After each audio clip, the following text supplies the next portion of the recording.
පොළවේ සිට කිලෝමීටර් 2ක් ඉහළින් තප්පරයකට මීටර් 150ක ප්‍රවේගයෙන් තිරස්ව යන යානයක සිට බෝම්බයක් මුදා හරියි. එය පොළවට ඒමට ගතවන කාලය සොයන්න බෝම්බය බිම පතිත වන්නේ ප්‍රක්ෂේපණ කළ ස්ථානයේ සිට කොපමණ තිරස් දුරකින්ද? හරි. එතකොට මම කලිනුත් ඔයාලට කිව්වා යම් කිසි වාහනයක් හරි එහෙම චලනය වෙන එකක් ඇතුලේ තියෙන වස්තුවක් ගත්තොත් එයාටත් ඒ අදාළ යානයේ වේගය තියෙනවා.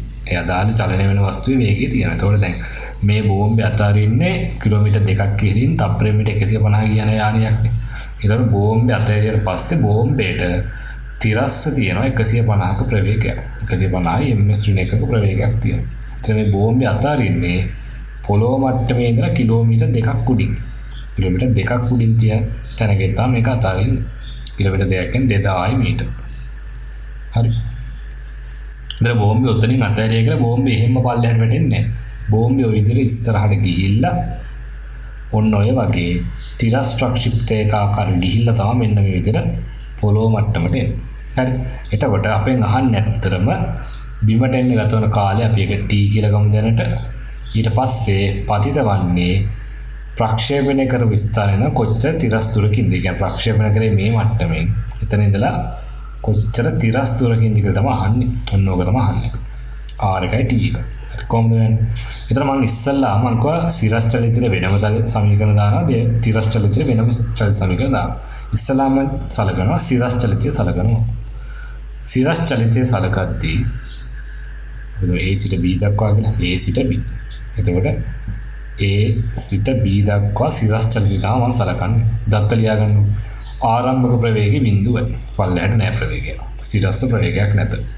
එතකොට පල්ලෙහාට මෙහාට බලපාන ත්වරණය සිම්පල් g. එහෙනම් ත්වරණය වෙන්නේ සිම්පල් g. මේක සංඛ්‍යා ගන්න නිසා මම ඒක 10 කියලා ගන්නවා. 10යි පල්ලෙහාට. පල්ලෙහාට වැටෙන්න තියෙන දුර මීටර් 2000යි. මීටර් 2000. අපෙන් අහන්නේ කාලය දන්නේ නැහැ. එහෙනම් මට පල්ලෙහාට දාන්න පුළුවන් නේද? s සමානයි ut ධන භාගයක් kt වර්ගය කියන සමීකරණය. දානකොට විස්ථාපනය. එන්න දින විස්ථාපනය 2000යි මීටර්. පල්ලෙහාට ප්‍රවේගයක් නැති නිසා u බිඳුව නිසා ut කියන කොටසම බිඳුවක් කියලා යනවා. ධන භාගයයි a කියන එක අපි සමීකරණ දාන පැත්තටමයි තියෙන නිසා ඒක ධන 10ක් වෙනවා. ධන 10යි t ගේ වර්ගය. සුළු කරන්න. සුළු කරන්නේ මෙතන ඇත්තම 2000 සමානයි 5යි t වර්ගයක්. පහෙන් බෙදුවම මෙතන 400ක් වෙනවා. ඒ කියන්නේ t වර්ගය සමානයි 400යි. එහෙනම් t කියන්නේ කීයද? 20යි තප්පර 20යි. එහෙනම් බෝම්බේට බිමට වැටෙන්න ගත වෙන කාලය තප්පර 20යි. හරි. එතකොට ඒක හරි පළවෙනි කොටස හරි. ඊට මම කරන්නේ A සිට B දක්වා චලිතයට තිරස් චලිතය සලකනවා. තිරස් චලිතය සලකලා ආය සමීකරණ දාන තිරස් දාන්න බුල අපිට S සමාන ut කියන එක විතරයි. මේක හැමෝම දාන්න එපා. මම ඒකට දත්තට ලියා ගන්නවා. ආරම්භක ප්‍රවේගය 150යි. ඒක තියෙන්නේ දකුණු පැත්තට. ත්වරණය බිඳුවයි. කාලය මම දැන් හොයාගත්ත තප්පර 20යි කියලා. මොකද මෙහා මෙතන ඉඳන් පල්ලෙහාට එන්න ගත වෙන කාලයම තමයි ඉස්සරහටත් යන්න ගත වෙන කාලය. දෙකම එක වෙලාවෙ නෙන්නේ. එතකොට ඒක හරි ආය විස්ථාපනය හොයන්න දෙන ඒක r කියලාම මාක් කරන් තියෙනවා. ඒකත් තියෙන ඉස්සරහට. හරි. එහෙනම් මම කරන්නේ ඉස්සරහට දානවා s සමානයි ut ධන භාගයක් kt වර්ගය. හරි. එතකොට චලිත සමීකරණ දානකොට අනිවාර්යෙන් මේකත් දාන්න කමන්නේ. ඒක බිඳුවක් වුණා කියලා කමන්නේ. ඒක දාන්න.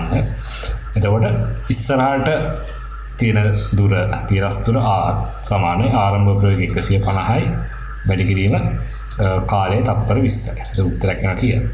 150 වැඩි කිරීම 20 කියන්නේ 3000 කියලා. 3000යි මීටර. පැහැදිලි. ඔන්න ඔය දෙය තමයි ගාන අපි හදන්නේ. ඒතර තිරස් චලිතය වෙනම සලකනවා, සිරස් චලිතය වෙනම සලකනවා. හරි පැහැදිලිනේ. හරි මම වීඩියෝ එකක් නිසා මේක ඉක්මනට අරන් යනවා. ඔයාලට අවශ්‍ය වෙලාවට පෝස්ට් කරලා මේ අදාළ දේවල් ටික නෝට් එකට දාගන්න. මේක නෝට් එක අනිවාර්යෙන් එන්න ඕනේ.